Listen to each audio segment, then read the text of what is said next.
Y vamos a conversar en la entrevista principal con una persona que tiene ya muchísimo recorrido. No le gusta mucho que digan que fue expresidente del directorio de Codelco, pero sí fue profesor de la Universidad de Chile en la Facultad de Economía y Negocio. Óscar Landerreche, gracias por estar acá. Muchas gracias, Fernando. Siempre un gusto venir por acá. Óscar, estamos pasando, así voy a ir desde lo superficial, que es evidente en lo inmediato. Estamos pasando por situaciones económicas que son bien particulares. Sí. A raíz de la situación de Rusia con Ucrania, se han dado una serie de fenómenos que tienen que ver con la inflación, tienen que ver con una serie de cosas, etcétera. China, por otra parte, está pasando una situación de la cual no se ha hablado mucho, que podemos hablar, pero que de pronto este gigantesco tigre empezó a ponerse más gatito. Estados Unidos, tú lo has visto, después del paso de Trump a Biden, bueno, está hoy día prácticamente con un Congreso dividido, con incertidumbre respecto de cuál es el futuro, y ni hablar de los países de América Latina, donde además hay elecciones en el mundo y básicamente se da una lógica, Óscar, de una vuelta a lo pendular. Si estabas aquí en la derecha, pasaste a tener un gobierno de izquierda. Si estabas en la izquierda, pasaste a tener un gobierno de derecha. O se acumulan de repente en determinados territorios gobiernos de un mismo signo que no se sabe exactamente qué puede significar o si es que esto eventualmente va a cambiar también en la próxima elección. ¿Cómo estás viendo tú, que eres un economista que está obligado a mirar la economía política, no solamente la economía cuantitativa clásica, digamos? Sí, te faltó Inglaterra, que se mandó una macana a la nueva primera ministra, bueno, como dicen los argentinos, una macana, que le hicieron retroceder. Pero en fin, no, lo que ocurre es que yo creo que estamos en un escenario global de recesión fuerte, en que hay distintas razones, algunas más estructurales, ¿no?, que tienen que ver con la productividad en Estados Unidos, el freno a la capacidad de innovación de Estados Unidos, básicamente, que movió la economía durante 40 años, ¿no? El freno al proceso de expansión de la economía china, incluso la economía china, yo te comentaba un poquito antes cuando estábamos hablando, está en este momento administrando una crisis financiera de un calibre parecido a la subprime, ¿no?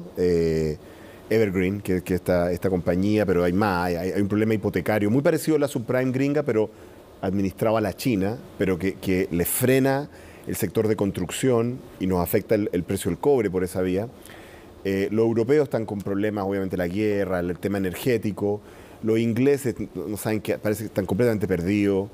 Y yo creo que al final, debajo de todo esto, lo que hay es que el proceso de expansión de la globalización que ocurrió después de la caída del muro de Berlín y que duró como 20, 30 años, ¿no?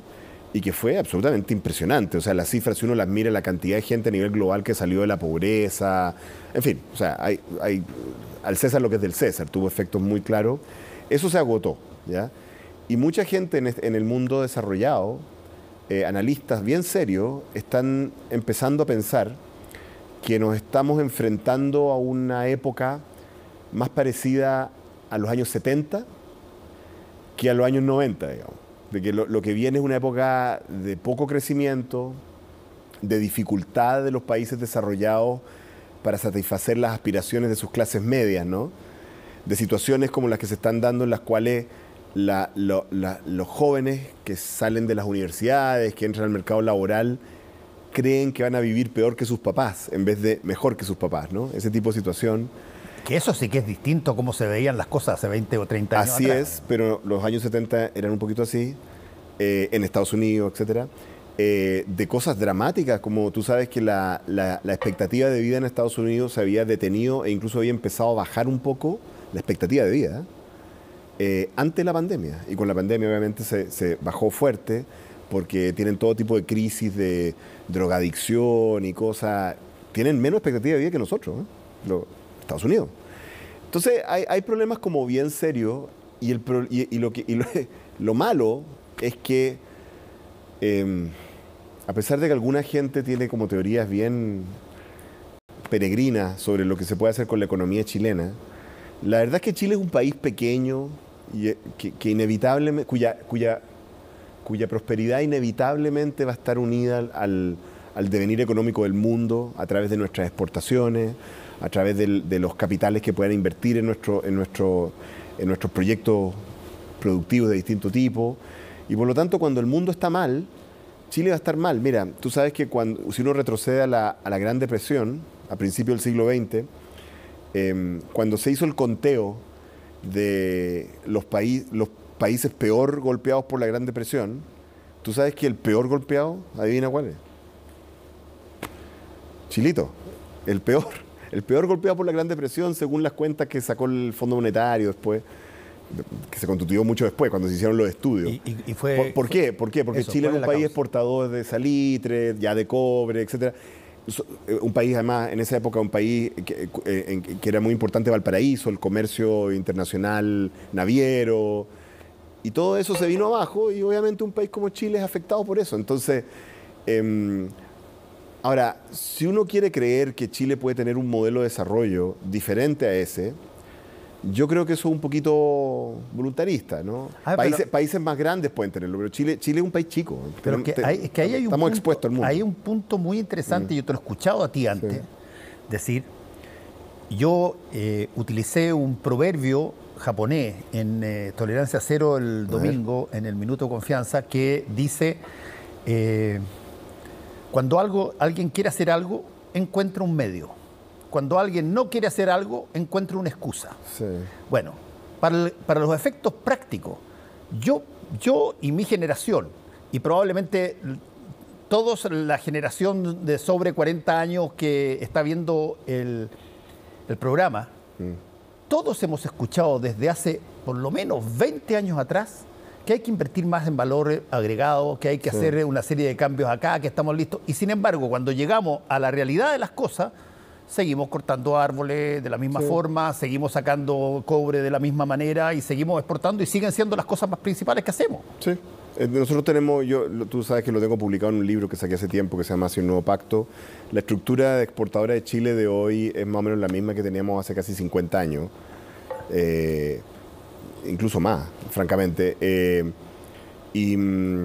Pero también es cierto que los intentos, digamos, que hemos hecho algunos cuando nos ha tocado tener responsabilidades públicas, han sido abortados.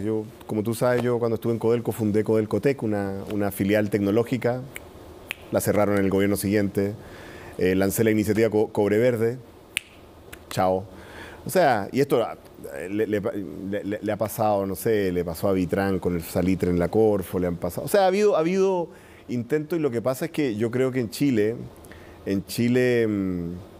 también lo discutió en algunos libros, creo que el escepticismo respecto de nuestra capacidad como país de desarrollar nuevos sectores productivos de punta, de colocarnos en la punta, ¿no? De mirar a la cara a Elon Musk y decirle, a ver, ¿qué estáis haciendo? ¿Auto eléctrico? Vamos, ¿no? No creemos eso. No nos creemos capaces. Y un elemento de eso es real. Porque, por ejemplo, por darte un ejemplo de miles, ¿no? Hasta el día de hoy, alrededor del 65% de la población adulta de Chile es analfabeta funcional. ¿Qué significa analfabetismo funcional? Significa que si bien sabe leer, que se agarra a esto, va a poder decir Marley Coffee, ¿no? Pero no entiende lo que lee, no entiende instrucciones. Que si bien sabe sumar, no sabe usar matemáticas para resolver un problema simple, como por ejemplo la combinación de una fórmula para hacer, no sé, leche para la guagua. No, la hacen intuitivamente, no siguen instrucciones. No saben leer mapas, cosa que fue un problema cuando se implementó el Transantiago, por si acaso, del que no se ha hablado mucho. Y si vemos la situación de los liceos públicos, lo único que estamos haciendo es destruir el sistema educativo. Hoy están peor que antes. Hoy es tan peor la educación pública que antes de la Revolución Pingüina.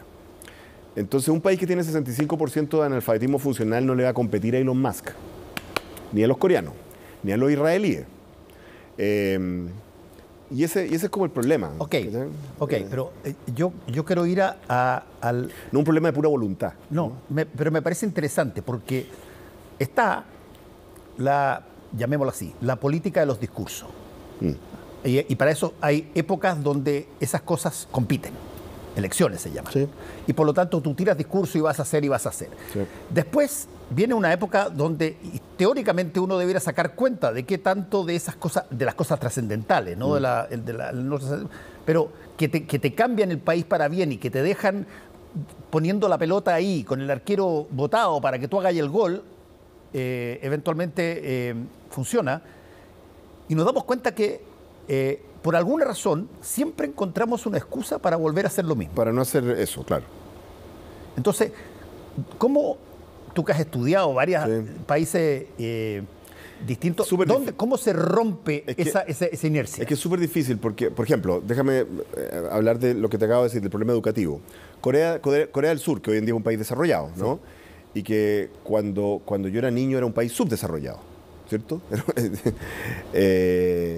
Era un país pobre a mediados del siglo XX, destruido, colonizado, humillado, o sea, una cosa que no había nada ahí. Bueno, ellos estuvieron como 25 años invirtiendo en un sistema educativo de excelencia, pero ellos pasaron una ley que me parece que establecía que los salarios de los profesores tenían que ser equivalentes a los de los ingenieros en las compañías multinacionales que tenían.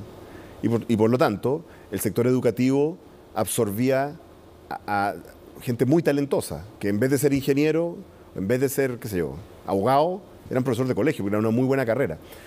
Y si tú miras los indicadores, estos mismos indicadores educativos, nosotros éramos mucho mejores en educación en la época de los radicales, por así decirlo. La educación chilena era mucho mejor que la pública. Claro, la pública, y toda, que Corea.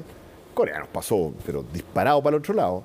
Y a partir de esa inversión que hicieron, claro, se pudieron plantear ser de punta en todas las áreas. Hoy en día son de punta en las artes, en la serie, en la música, en la industria. ¿Sí? Entonces, el problema que tiene esto es que requiere inversiones de largo plazo, de distinto tipo. Yo estoy hablando de la educativa, también podemos hablar de infraestructura. Durante la época de la concertación, que hoy en día casi una mala palabra, pero ya un poquito menos, creo.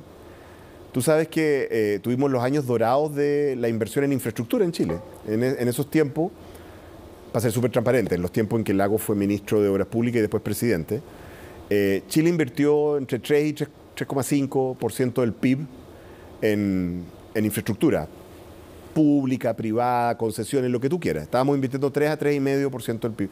Y los que tenemos la edad para recordar lo que pasaba en esa época, nos recordamos que Chile fue puntero en infraestructura de los países emergentes.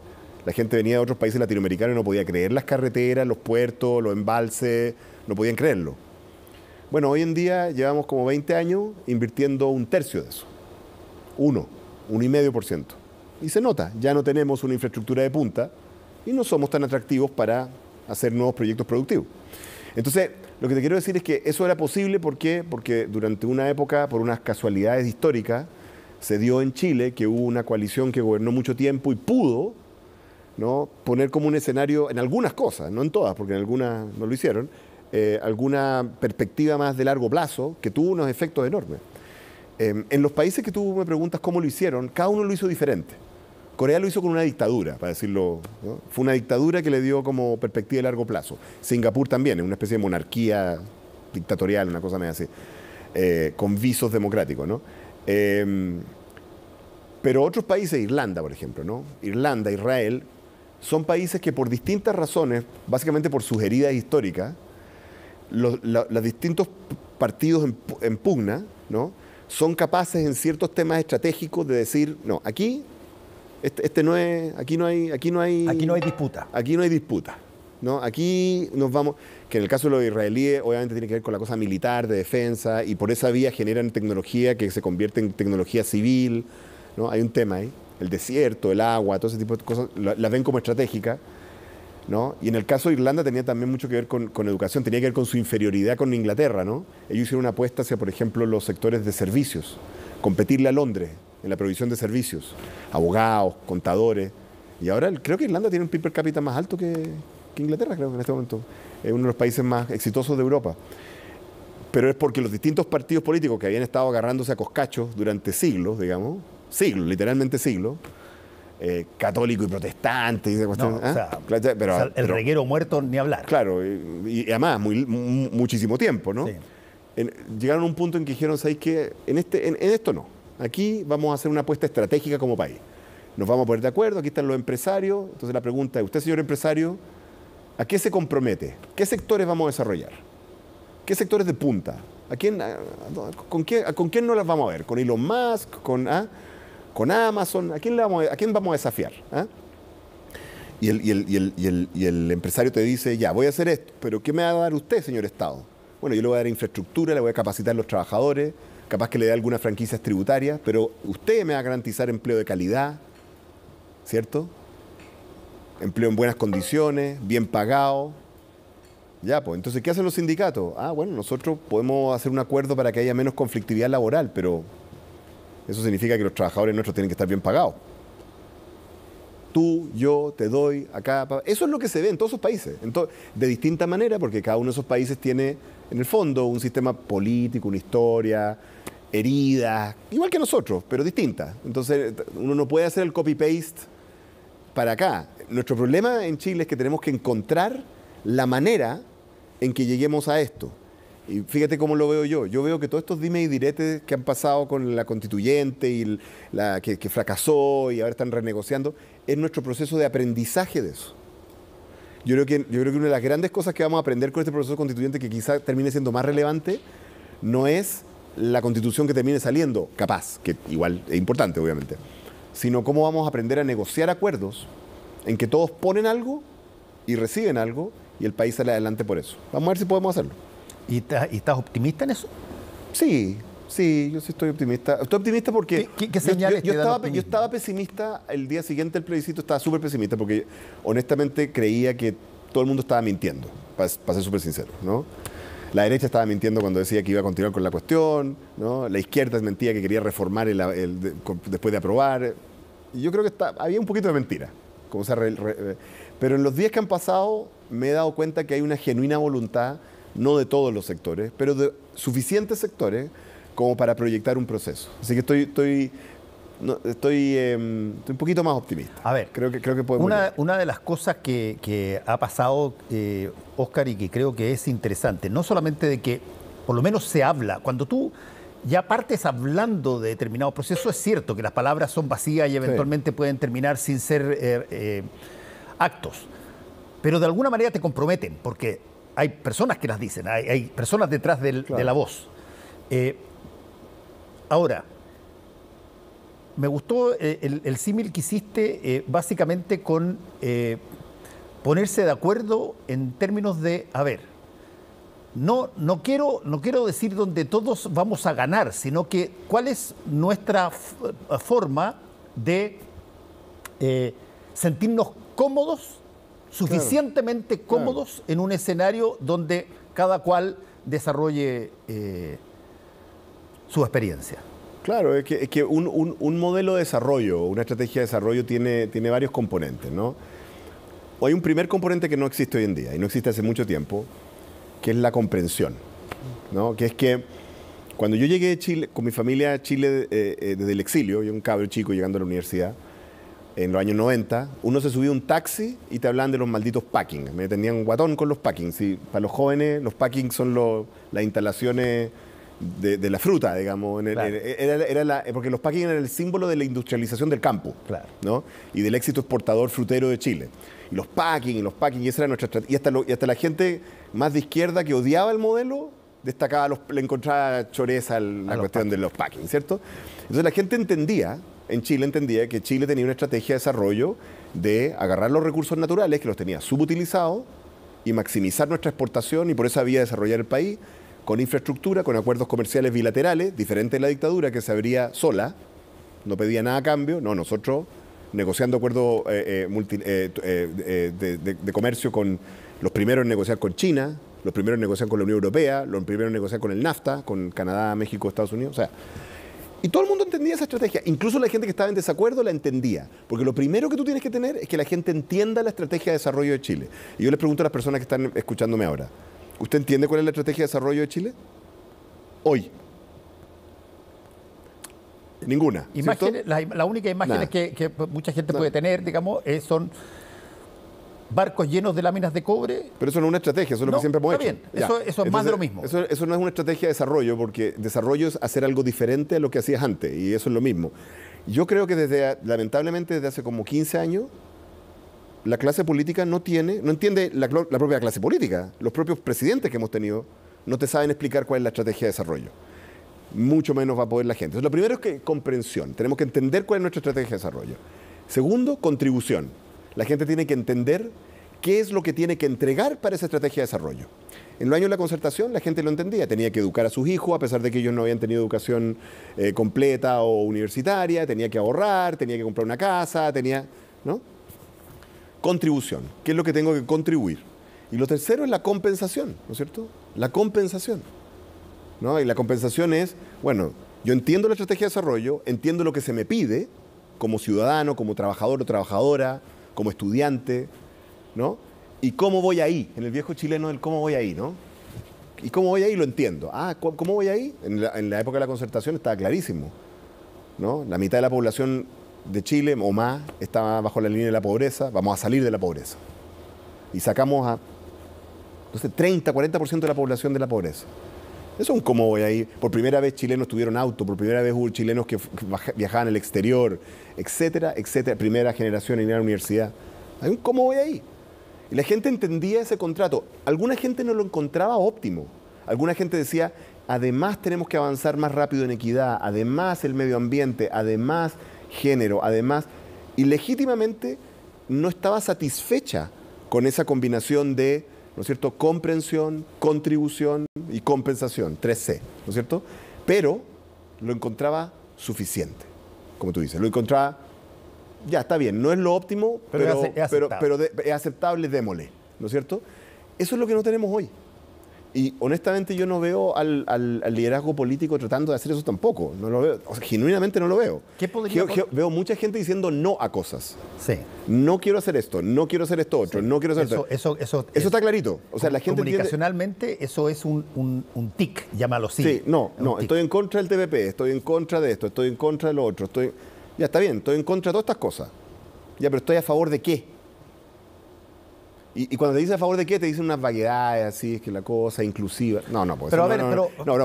Porque a favor de qué, en el caso del taxista al que yo me subía, él lo tenía clarito. No era una cosa así como extraña, no eran los packing. Era bien packing, concreto, ¿me entiendes? Era infraestructura, eran carreteras, eran exportaciones, era clarito. Eso falta. Falta la comprensión, falta cuál es la contribución y la compensación. Y sin eso no hay un modelo de desarrollo. Ok. Lo que ha reemplazado mucho estas ideas conjuntas de a ver para dónde ir es, y quizá es uno de los problemas que estamos viviendo hoy día, Óscar, es que de alguna manera se ha sustituido la mirada holística o integral de modelo de desarrollo que tú llamas por, y vuelvo a algo que ya estamos discutiendo, por tener súper claro lo que no te gusta. Claro. Entonces uno se hace doctor en filosofía en lo que no me gusta. Exacto. Y no pasa de segunda preparatoria, ya me puse viejo ahí, de segundo básico en básicamente lo que hay que hacer. ¿Qué es lo que importa? Claro. ¿Cómo se cierra esa ecuación para que de alguna manera se canalice mejor? Yo llevo mucho tiempo quejándome de los políticos, como tú sabes, ¿no? De hecho, como que mi propia experiencia en Codelco no fue muy buena en ese sentido, ¿no? Creo yo, sentí que no salí con mejor impresión de la política chilena de la que entré, por así decirlo, ¿no? Que fue el único periodo en que yo tenía un cargo ahí. En fin. Pero yo creo que he llegado a la conclusión de que ese no es el problema. Yo creo que aquí aplica este dicho de Guaso, ¿no? No es culpa del chancho, sino del que le da frecho. Yo creo que el problema lo tenemos todos los chilenos, los ciudadanos y ciudadanas de Chile.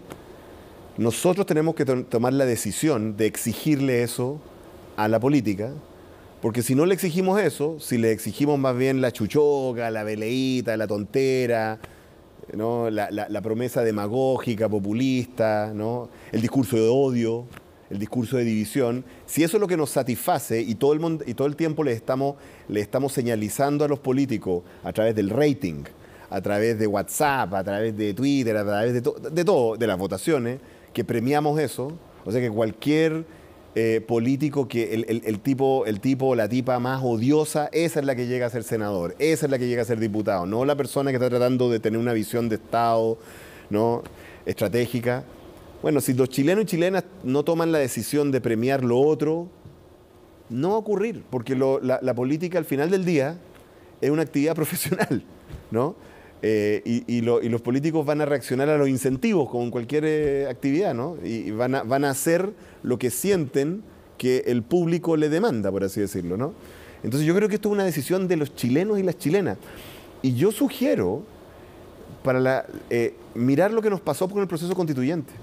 A ver. Porque yo creo que es una gran lección, ¿no? Es una gran lección porque si algo fue la convención constituyente, fue por así decirlo, se nos soltaron todas las trenzas en términos de la política de identidad, el show, ¿no? La performance, los discursos divisivos, de odio, ninguneadores, la arrogancia, la irresponsabilidad, un señor votando en la ducha, o sea, soltaron, o sea, ahí fueron premiados todos esos comportamientos y condujo a lo que me parece que la mayor parte de los chilenos y chilenas consideraron que fue un resultado extremadamente insatisfactorio. Desde mi punto de vista, puedo estar equivocado, no tengo cómo demostrarlo, yo tengo la impresión de que, aparte del 62% de los chilenos que votaron rechazo, yo conozco personalmente, y puede que haya muchos más, personas que votaron apruebo esperando que ganara el rechazo, ¿no? Y personas que votaron apruebo y que genuinamente consideraban que era un pésimo documento, pero por lealtad política, porque no había que votar con la derecha o porque no sé qué, votaban. O sea, la cantidad de gente que encontraba malo este documento, el resultado del payaseo que hubo ahí en la Convención Constituyente era muy grande. Entonces yo lo que sugiero es otra cosa. No, sugiero, en vez de seguir así como eso, porque ya todos entendemos esto, no necesitamos más análisis de eso. Lo que necesitamos es aprender la lección. Porque la constituyente la elegimos los chilenos. Sí. No salió de... No, los chilenos, usted la eligió. Si no fue a votar, también la eligió. Exacto. ¿O no? Obvio. Entonces, obvio. Asumamos la gente que no va a votar ya, siempre, por definición, favorece a quien ganó. Entonces, después tuvimos que movernos todos, 13 millones de personas, para pararle los carros a algo que había sido culpa nuestra. Ahora, si no queremos aceptar eso, si no queremos mirarlo a la cara, o sea, si prefieren escuchar y decir a alguien que les diga, no, si es problema de otro, alguien causó el problema, no usted. No, yo digo que usted lo causó. Y yo también. Ya. Esa es la lección que tenemos que aprender. Ok. Yo me imagino que debe haber mucha gente que está en este momento tratando de sacar conclusiones de esta situación. Por lo menos hay ciertas cosas, con el poco tiempo que me queda, es la última pregunta que te voy a hacer, que me parece interesante. A ver, de pronto aparecieron en nuestro relato cotidiano situaciones que nos encantaba verlos como parte de la cultura general del país, pero no necesariamente en las leyes y en las cosas. Por ejemplo, la posición de los pueblos originarios. Claro. O, por ejemplo, una reforma a estos mismos políticos que nosotros decimos que son una mierda, pero resulta que no queremos que nos cambien el Senado y que eventualmente lleguen las cosas de otra manera. Es decir, pasaron cosas que, y lo que te quiero preguntar es, ¿cuáles son a tu juicio, de todas las cosas que eventualmente pudieron haber hecho que las personas, después de haber votado, pero mayoritariamente por una constitución constituida por este grupo convencional, haya votado en contra, en términos específicos? Sí. ¿Qué fue lo que primó? ¿Primó la pluriculturalidad? ¿Primó la situación de los cambios de sistemas políticos jurídicos? ¿Cómo lo ves tú ahí? Mira, yo creo que en cada uno de estos temas había una manera de hacer estos temas que los chilenos hubieran respaldado, ¿ya? O sea, la manera en que se instaló el tema de la plurinacionalidad, yo soy partidario de la plurinacionalidad, por si acaso, pero entendía de otra manera de la que se entendió en ese documento, por eso rechacé el documento. ¿ya? Hay una manera de tener una nación plurinacional que no divide al país. Si quieren, para eso quizá hay que cambiar las palabras y no llamarlo plurinacional, sino pluricultural, en fin, da lo mismo. Hay una manera de tener un rol, ¿no es cierto?, con cierto nivel de carácter, ¿no? Incluso de autonomía en ciertos territorios específicos, ¿no es cierto?, de las naciones originarias, que no nos lleva a esta locura de que había 12 sistemas de justicia y unas cosas que eran como realmente bien exóticas, ¿no? En Estados Unidos existen regímenes de ese estilo para las naciones originarias. Incluso tienen sus propios jueces, por si acaso. Sí. ¿Ya? En Nueva Zelanda se eligen parlamentarios, digamos, por un distrito especial nacional, 2 distritos creo que son nacionales, que tienen que ir con los maoríes. O sea, esto no es una cosa de... No es nuevo. No es nuevo ni se inventó en Bolivia. ¿Ya? Entonces, había una manera de hacer eso bien, ¿correcto? Pero no se hizo bien. Se hizo chabacanamente. Se hizo privilegiando la política de identidad y el payaseo, en vez de hacer las cosas bien. Entonces yo, que soy un partidario de esa plurinacionalidad, me vi obligado por un tema ético, por un tema de integridad intelectual, literalmente frente a mis estudiantes en la universidad, de decir la verdad, cueste lo que cueste, y decir eso está mal hecho. Así como estuvo mal hecho eso, estuvo mal hecho el diseño del sistema político. Mira, te está hablando alguien que es partidario de los sistemas parlamentarios. Pero yo te acepto que puede haber un sistema parlamentario, presidencial, en fin, distinto, semipresidencial, pero lo que nosotros teníamos era un imbunche, que no iba a funcionar, técnicamente no iba a funcionar. ¿Me entiendes? Lo mismo se puede decir respecto a la separación de poderes. El documento que teníamos permitía a una mayoría simple de 50% más 1 en el Parlamento cambiar las leyes electorales para favorecerse y perpetuarse en el poder. Solo eso ya era suficiente para votar rechazo, ¿no? Eso es como un mecanismo totalitario en sí mismo. Entonces, el problema no era los temas, no era ni la paridad de género, ni el reconocimiento de los pueblos indígenas, ni los derechos sociales, que también se pueden hacer bien. Ninguno de esos temas, todos los cuales soy partidario y siempre he sido partidario. En los aderezos. El problema es que esto se hizo mal. Se hizo mal, es de mala calidad. No es cierto que los chilenos rechazaron este documento porque fuera demasiado avanzado. Eso puede ser satisfactorio para algunas de las personas que condujeron este proceso al fracaso.